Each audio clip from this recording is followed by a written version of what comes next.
Well, let's put a grade on it. How would you grade Bruins free agency? 1 day in, feels like they're done. D. Ooh, The reason C-minus? the I don't local know. thing, of course, they took the local kid. I'm sick to death up to here with the local Might as kid. well put Boston next to Vancouver, because sure, why not? The Boston Bruins select from Boston College. Reaction time. Reaction. Ty Anderson, go. Why trade Trent Frederick? It's the same player. Bruins have had quite the offseason, haven't they? Oh yeah, I'm going back to my room with this. I'm not gonna do it all down here.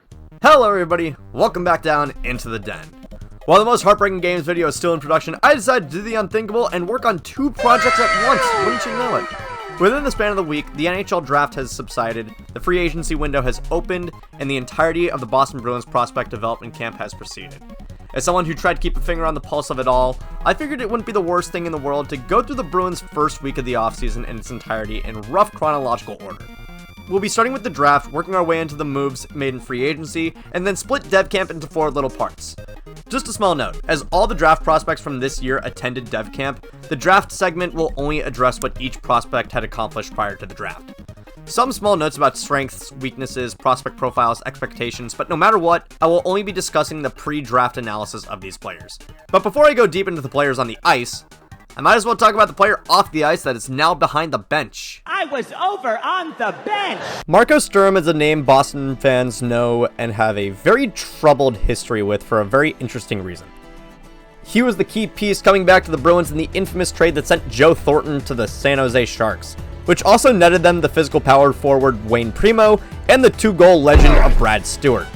Sturm would end up being the only player that actually contributed to anything amongst those in the Bruins Hall. What did San Jose get? A guy who won the Hart that year and spent the next 15 years on the NHL equivalent of swine flu. But back to Sturm. While definitely a disappointment in comparison to Thornton, we can't act as though he was completely useless. In 302 games across 4.5 seasons with Boston, he tallied 106 goals and 87 assists for 193 points. That's pretty damn good. Now, why did Boston then trade him to the LA Kings if he was producing as a solid middle 6 rate? Easy. They were getting the best player ever back. Future considerations, baby! Yeah! I love getting future considerations! It can be literally anything! Woo! Oh yeah, and his legs were getting destroyed or something like that. Sturm's 2008-09 season was cut seriously short, with surgery to repair his meniscus and ACL keeping him to just 19 games. 2 years later, when they traded him, he was just finishing up rehab for surgery on his other ACL and his MCL.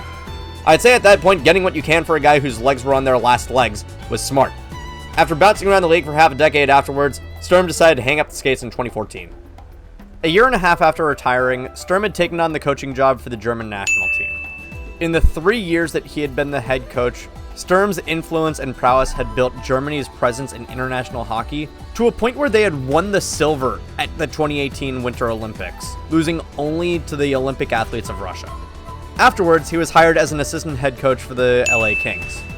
While the Kings were certainly past their peak of 2 cup runs in 3 years, Sturm had done a great job behind the influence of Todd McClellan to keep the team competitive in an increasingly strong Pacific Division. It wouldn't stop them from getting bounced by the Oilers at every possible opportunity, but Sturm had done more than enough to eventually be trusted to head the Kings AHL affiliate in the Ontario Reign. Starting in the 2022-2023 season and being entrusted with the futures of the franchise in Brant Clark, Alex Laferriere, Alex Turcotte, and Quinton Byfield, Sturm had given the Reign the most success they'd had in almost a decade in 2024, with a first-round playoff win over the Abbotsford Canucks. With the aforementioned players having made a proper transition to the NHL and playing efficiently enough, Turcotte notwithstanding, as well as bringing about the revival of German hockey in his back pocket, Sturm had made a convincing resume for the Bruins to hire him on June 5th, as the last big thing that the Bruins needed to do before going to the draft later that month. This draft was, off the bat, going to be very different for the Bruins for one very important reason. I bet you can figure out why. They were picking in the top 10 this year because they sucked. Anything you can think of, from goaltending to defense to offense to coaching, was a point of contention last year, with unlucky ping pong ball bounces forcing the Bruins 2 spots lower at pink number 7. The entire front office needed to have everything right for one of the top prospects in a relatively weak draft to fall to them. Wouldn't you know it, that's exactly what happened. While Anton Frondel and Caleb Desnoyers going 3 and 4 overall respectively were daggers to the heart, Brady Martin and Porter Martone going 5 and 6 resulted in one of the best prospects the Bruins have had in a while, falling right into their laps. Felger, look away, or better yet, stop talking about hockey. I'm sick to death up to here with the local kids. A born playmaker, Hagens has been electric at every level of play, dominating the USHL on the National Team Development Program, playing above a point per game at World Juniors, and similarly notching a point per game season in his freshman year at BC. The reads he's been able to make with his line mates, including fellow Bruins prospect Andre Gassot, his elite skating, and especially his on-ice awareness had made him almost a lock for first overall before Matthew Schaefer and Michael Misa had broken out as well. The main knock against him, however, was his size. At 5'10", 185, he still has some growing ahead of him before whatever difference in his play becomes negligible. I don't fault him too much, as at 18 years old alongside many prospects, he's still going through puberty. Who knows if he still puts on a couple inches or a couple tens of pounds, nothing is ever set in stone as a prospect. Oh god, another BC commit. Something that would make Felger commit. I'm sick to death up to here with the local kids. In any case, Moore has been relatively hot and cold in terms of consistency, but the talent is undeniable. A 27-goal, 59-point season showcases strong offensive upside and a powerful shot, even if much of this production happened in the back half of the season. A very cerebral player who can, similarly to Hagens, although not at the same efficacy, move the puck around incredibly. While the National Team Development Program isn't a great display of his potential, more of an indicator of what's to be expected from him, Moore's play at the World Juniors has been his bread and butter. 12 points in the 2023 U17 and 11 points at the 2025 U18. While far from a flashy player, he is able to play a full 200-foot game and open up potential for his teammates to finish the job he started. However, his physicality is his Achilles heel. 6'2" is a bit hard to work with at 181. Similarly to Hagens, though, not only can he still grow into his body, but professional weight and strength conditioning coaches are there for a reason. There's not really much to say about Leon Pettersson. Interesting pickup from the Bruins for one major reason, though. Yes, the team needs defense, but the hole on the right side is much larger than that on the left. In any case, Pettersson displayed some serious upside in Sweden. At half a point per game, his prowess in transition earned him a short stint on Vaxo's junior team. While not a super flashy player, the heads-up play from him and the ability to elevate himself at such a young age is certainly intriguing. A player to watch overseas, wherever you're able to find those games. Simpson, after tearing up his stomping grounds at Shakopee High with 49 goals and 83 points in just 31 games, had a pretty quick turnaround period with going right to the USHL, but impressed immediately. 7 goals in 9 games is nothing to sneeze at. Pure offense is what drives Simpson's game. He has an eye for plays that others don't have and a whip of a release. While various aspects to his game could still be developed further, that's what the minors are for. And though he's committed to the University of North Dakota, it can be argued that his skill set is still better suited for development in the USHL. Wherever he ends up, his offense will be the main thing to look forward to. Not much defense to his game, but as long as he keeps it up, it shouldn't matter too much. A complete off-the-board pick. Born in Colorado, played in Czechia, moved to Sweden, it's hard to get a gauge on what Blanar can actually be. With him constantly shifting leagues, finding an adequate sample size on his abilities may be a challenge. However, his stat line, no matter where he plays, is unbelievable. In his most recent stint in the J18 team of Troja Ljungby, 21 points in 38 games is nothing to scoff at. However, the main issue is, say it with me, size and physicality. It seems to be a trend with Bruins draftees this year. 6'4", 183 is a tough ratio. Again, nothing to be worried about long term, but something to keep mindful of. Aside from that, he displays some serious offensive upside for a defenseman. And while that usually means a lack of defense for anyone not named Cale Makar, Blanar has also showcased some strong defensive instincts in his limited time. Chandler was a pick that seemed to be primarily based on versatility. While he has a low floor and a low ceiling with only half a point per game in the season leading up to the draft, his impact has primarily been on the 200-foot game he possesses. He was never really relied upon to make the key shots for Shawinigan, but had the gas to fall back on defense and make the important stops. Big, strong, and an ability to elevate his game in big situations. Sounds like a Boston Bruins draft pick from the get-go. No, you haven't died and gone to another plane of existence. The Bruins actually used a draft pick on a Russian. And not just any Russian, one that fell to the 6th due to the Russian recoil. Note, the Russian recoil is the name I give to the phenomenon where a Russian player who does well falls far in the NHL draft due to teams not wanting to take a chance on a player who won't play for them for years due to Russia's draconian policies in terms of defection to the NHL. 24 points in 38 games is nothing to scoff at for a young prospect. While not at the peak of the MHL, it's still a decent showing in a league that routinely doesn't have as explosive of an offense as the NHL. Yemelyanov has the ability to drive some aspects of a line, but not the entirety of one. Absolutely a pick based on potential. With the draft picks taken, we arrive at the third pillar of this year's offseason, free agency. A 2-pack of ass! The fuck are you talking about? That shit stinks! While the free agency window opened up at the end of day 2 of dev camp, I would still say that its place is after the draft, not after dev camp. There were still many signings based almost entirely on the virtue of this year having a terrible free agent class. So let's go over some of them. And I'm saying the biggest one for last because I know it's contentious. Oh, oops, I forgot that the Bruins free agency period started not with a signing, but with a trade. A 2027 5th round pick for Oilers winger Victor Arvidsson. Though oft injured and entering his year 33 season, Arvidsson has displayed some serious upside when healthy. This was a move to shore up a bottom 6 that spent every night in the blender this past season, as was every signing the Bruins had made during free agency. Will Arvidsson ever regain his 30-goal form he showed in the late 2010s in Nashville? No. Will he even be able to go back to 20 goals like he did in LA a few years ago? Probably not. But if he can stay healthy, he's only on the team for 1 year. He can provide a solid bit of scoring depth that this team hasn't seen in a while. Not since before James Van Riemsdyk got sick that one time. Oh, Corrali. While never a sexy option for bottom 6 scoring depth, he was always one to come in the clutch. Even if the Bruins didn't win that series against Ottawa, the Corral leap is still celebrated in Boston. Physical presence is absolutely necessary on this team, especially with the very few spots on last year's roster that could actually facilitate sustained physicality. This is a pickup for the fans, something that Sweeney, Neely, and Jacobs concocted to keep us all complacent, and it's working, and I don't feel any shame for wearing the Fell For It Again award ribbon. Oh, this is such a Bruins pickup. A bottom 6 guy who exists purely to be a pest. Isamont is a player I've loved watching, even if it's just to shake my fist at the TV and scream his name. Does he provide decent offensive upside? I'll answer that question with a question. Does 25 goals, 31 assists for 56 points in 213 games indicate any offensive upside? Decent defensive upside though, so it'll slot in nicely as a pain in the ass on the 4th line that the Bruins seem to be outfitting to be as much of a pain in the ass as possible. Blumel is an interesting get because he's incredibly inexperienced in the NHL, having only played 13 games. But 72 points in 67 AHL games for the second most in the league last year, including a league-leading 39 goals?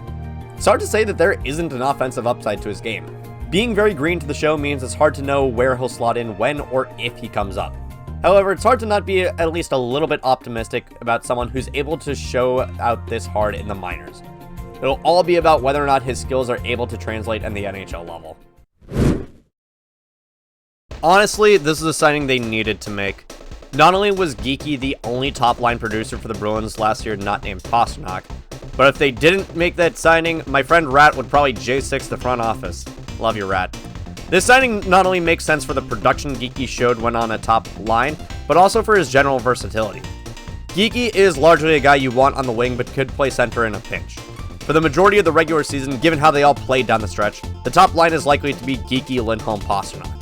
If, for whatever reason, Zacha is brought up to the top line, assuming he isn't moved, Geeky and Zacha at center are largely interchangeable. Will Geeky ever shoot 20% again in his career?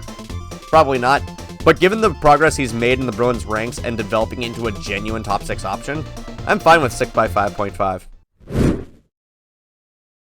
Honestly, of all the Bruins free agency gets, this one is probably the best bang for the buck. Yoki Haru had been a decent defenseman in Buffalo, but coming here was one of the best things that happened to this team late in the season. Being a right-hand defenseman meant he filled a serious need for the team, as our best righty was down for the count after 4 nations, and our next best option was Andrew Peeke. But being good in comparison to the alternative isn't why Yoki Haru is so valuable. His skill set near perfectly complements Nikita Zadorov, who had been a major source of frustration last year. Keeping Yoki locked up for another 3 years as a solid foil for Zadorov could be really interesting and might iron over the wrinkles in Zad's play. I don't think it'll make the fanbase want him thrown off to Zakem any less, though. Shame. And rounding this all out is the contract that had everyone in the NHL asking what the hell Neely and Sweeney were doing. And all I have to say is, you're shocked about this signing? This is the hell we've had to live in for years on end at this point. Looking at it, it certainly could be worse. Full no-trade clause for the first 2 years, 15-team list year 3, 17 list year 4, no list year 5. Sounds bad, right? Well, that's because it is. Okay, I'm getting a little bit in the weeds here. Where's my copium? Alright. There are a couple of positives that my friend Peter at DevCamp wants me to discuss. JEANNOT is not going to be shooting like he did in Nashville. But what was the big issue with the Bruins scoring last year? Net front presence. When James Van Riemsdyk got sick 2 years ago and lost 20 pounds in 2 weeks somehow, the Bruins lost any and all semblance of net front presence. So bringing a guy in for physicality and net front offense like that isn't the worst thing possible. That, and he's someone who can, again, facilitate an aggressive and forceful edge to the offense that Nikita Zadorov had been keeping up on his shoulders the entirety of last year. And finally, yes, 2 years of no trade clause isn't what you'd hope for, but it's only 2 years of a full no trade list. So if the Bruins feel like it, they can move on in years 3, 4, and 5. I think in the grand scheme of things, this contract isn't as bad as everyone says it is. Still not great though. And with that, there's little else to do than talk about the amazing experience that was Bruins prospect development camp. Boston building. Honestly, that sounds amazing. Dev camp progresses on a day-by-day basis. Usually the first day is basic skating and puck handling drills. Day 2 is slightly more advanced, plus some more contact-oriented drills. Day 3 is when they start to implement more specific game scenarios involving multiple players at once. And Day 4 is almost all scrimmages. For these, I'll mostly be listening out some of my notes and listing standouts each day. Hi, this isn't anywhere in the script. Please ignore my giant zit. But I want to just, before we get into dev camp, I want to give a massive thank you. Thank you to Ian, low quality Bruins fan, Chris Noshik, Andrew and Thomas from the Short Shift Podcast, Jake Brower, and anybody else from the Short Shift Podcast Discord. There's a giant meetup on Wednesday, the third day of Dev Camp, and a lot of people from the Discord went to Dev Camp on that day. It was so much fun. It was so much fun to just be able to talk hockey with you guys. Just be able to talk hockey with you guys, watch the prospects develop in real time, and just kill a couple of days is having fun and talking shop with you guys. It was so great to have that happen. And I cannot wait for I cannot wait to do it all again next year. Thank you guys. Now back to the video. So the roster for this year's development camp was, for the forwards, Dalton Bancroft, Cole Chandler, Andre Gachot, James Higgins, Beckett Hendrickson, Dean Letourneau, Brett Blink, William Moore, Jonathan Morello, Logan Morell, Casper Nasson, Chris Pelosi, Cooper Simpson, Ryan Walsh, Ethan Whitcomb, Kirill Yemelyanov, and Will Zellers. For defensemen, Vashek Blanar, CJ Foley, Ty Gallagher, Elliot Gronwald, Loke Johansson, Brian Kering, Christian Kostadinsky, Leon Pedersen, Ben Robertson. And for goaltenders, Albin Boya, Cameron Corpy, Dylan Silverstein, and Philip Svedbak. It should be noted before I talk about day 1 of Dev Camp that James Higgins and William Moore the night prior had flown into Boston at 4 a.m. This was due to 2 canceled flights and 1 delay. They couldn't get into Boston until early morning of Dev Camp. And looking at how they skated when we got there, it looked like they hadn't missed a beat. The way that Higgins skated on day 1 looked as though it was second nature to him. But he wasn't the only standout. Morello had some strong stints with cutting inside, and his skating overall looked really good, as did Will Zellers and Dean Letourneau. In fact, all of you who were disappointed with Letourneau's production at BC last year would be excited to learn that he'll actually be healthy this year, and his skating in particular looks a lot better. I still chalk a lot of his issues up right now to growing into his body, but there's still some promise there, definitely. As for the goaltenders, Boya and Corpy had basically opposite skill sets. Corpy had difficulties with lateral movement, but had a killer glove to his game. Boya could move around like nobody's business, but had major difficulties using his glove and blocker. Going to the defense for the second half, a couple things were very apparent. Grunwald looks like he's even better at skating than he was last year, which he was one of the better skaters at last year's dev camp throughout the entirety of it. Some other players of note on defense were Foley and Johansson, even though Johansson was coming off of some pretty bad inflammation. But the biggest standout among the D-core was Blenar. His skating looked flawless, and his shot, we were seeing him go bar down on some of the extended shooting drills, and when it wasn't hitting the net, it was leaving a full-on dent in the end board. There's a lot to like about Blenar from day one, but in terms of the full package of what they brought, I'm taking Hagens as my day 1 MVP, with Zellers as the number 2 and Blenar as the 3. Amazing stuff from everyone. Day 2 was a little bit of a leveling off period for much of the crew, but that doesn't mean that there weren't still some standouts. From the defensemen, Blenar still looked strong, but not a single player that entire day looked stronger than Johansson.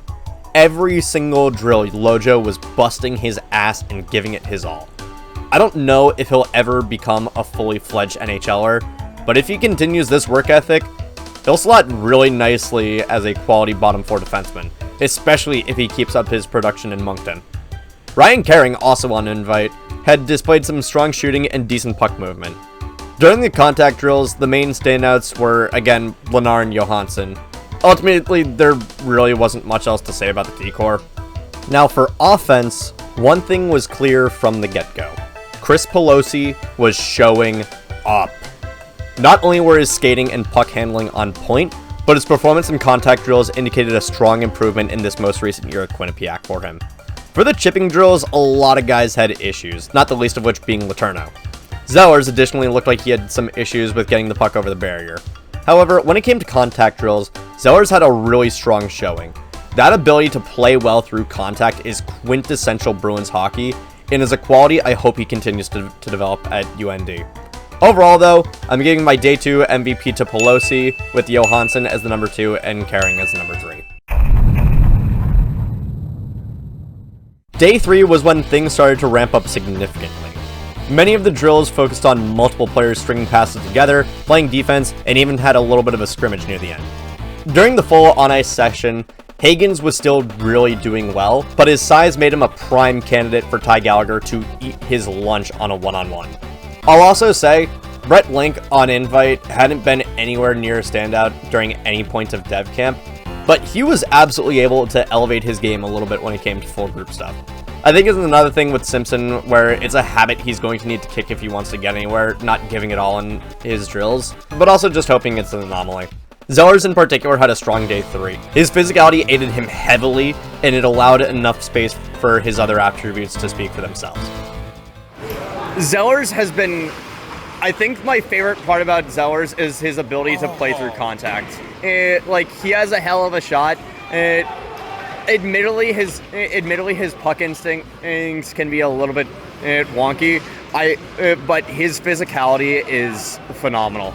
At the end of day 3, I'd say Zellers was my MVP, with Gallagher as my number 2 and Hagens bringing up the rear. Ooh, day 4 was scrimmage day, and it was fun! A good chunk of it to start was still just give and go drills, and then they got into a mini 3-on-3 tournament. It was super fun to see Hagens and Letourneau on the same line in the 3-on-3. This is sick. I told you we would get 3. We manifested the Dean Hagens deal. They fucking got Letourneau and Hagens on the same line. Oh my! This is gonna be so fun. This is gonna be so fun. But the real standout in that section was Pelosi, even if he wasn't on the winning team. The hustle and physicality he showcased was a sight to behold. Ultimately, the winning 3-on-3 team was composed of players I didn't expect to notice. Brett Link, Beckett Hendrickson, Cooper Simpson, Kasper Nassen, Loki Johansson, CJ Foley, and Philip Svedback in net. Admittedly, I needed to catch him there after the 3-on-3, so I missed a little bit of the 4-on-4, but at that point, I wasn't too concerned about specific teams, I was concerned about specific players. And the 3 biggest standouts? Morello, Zellers, and Blenar. I would genuinely say that Blenar was the biggest surprise of dev camp. His skating, impeccable. His shot, a laser. His ice vision, how is he able to make some of these passes? Oh! He tried! I gotta respect it. That's awesome. easy MVP for me, with Zellers and Letourneau as 2 and 3 respectively. And as Dalton Bancroft led the final stretch, low-quality Bruins fan Ian, Chris Noshik, Jake, and I all went our separate ways from a very, very enjoyable dev camp and a very fun week for all of us. With all that said, I think it's important to put everything the Bruins did this offseason on a grade. Because everyone is so obsessed with giving grades to everything so they can feel justified in hating everything the Bruins do. Don't lie, you've done it before. I know you have. With the Marco Sturm hiring, I would give it a B-. Sturm wasn't the hottest commodity out there, but David Carley was not going to go anywhere but back to Denver, and I would have given the Bruins an instant F if they had hired Joel Quenneville like what Anaheim did. Plus, I would rather get some fresh blood in the NHL coaching carousel than recycle the same stale air that's been circulating for decades at this point. As for Sturm, because it's untested, this will be another year of let's see what happens. We all know that the Bruins aren't going to be good this year, as they look even more bare bones than they did post-deadline. But that's okay. Sturm's job right now is not to win. It's to get the young guys some important experience. And with his prior experience with the Ontario Reign, I think he can do just that. The draft is an easy A. Easiest A I've given to anything that the Bruins have done as of late. As previously stated, after Brady Martin and Porter Martone went 5 and 6, it was so much fun to see the Bruins take Higgins at 7. Will Moore and Leon Pettersson were both decent pickups in the second, particularly Moore, and if they can develop properly, Cooper Simpson and Vasek Blanar will absolutely be contributors on this team. Sweeney usually isn't great at drafting, so it's refreshing to see him actually hit. And PJ Axelson, I gave you so much crap for the Euro Vakanainen pick in 2017, and to see you snipe Blanar in the 4th was such a sight to behold. You're forgiven for the Vac pick. Keep looking for those Euros who are actually talented and will make Don Cherry pissed off beyond belief. For free agency, they sadly didn't do anything better than a D+. Once again, the Bruins spent all the way up to the cap ceiling on absolutely nothing important. I like the Isamont and Corrali contracts, I love the Geeky extension, but that's basically all that keeps this team out of an F range. So much money spent on bottom sixers, and that albatross of a JEANNOT contract is going to create a logjam that can really only be fixed by burying guys in the AHL. How is Minton going to come up? Patra, Higgins, Yelvik, and other NCAA guys when their seasons are over? Is it really worth it to make Alex Steves work up a 7-minute sweat a night when you can be showing your developing talent? This feels like a demand from the Jacobs family to spend to the top to give the impression of competitiveness. It doesn't work for anyone. Hasn't worked for us at all in the past. Won't work for us now. For Dev Camp, I'm going to give it a solid B. I loved what I saw of the guys I expected to perform well there, and some of the ones I was surprised by. However, I won't deny that a decent amount of Bruins camp was top-heavy. There were more than a few players that, while I was talking to Ian and Chris, had a toolbox but no actual tools. I feel like Bancroft has just been here. Like, he's not impressed me at all. So, while it was exciting to see Higgins, Moore, Zellers, Pelosi, Letourneau, and Blanar, I wish that Hendrickson, Yemelyanov, Gronwald, Pettersson, and some of the goalies displayed a little bit more. So with all that said, what grade do I give the Bruins offseason? B. Wow! Incredible! Definitely more moves could have been made to make the team better, but with everything else that went into this offseason, there's a decent bit to be excited about.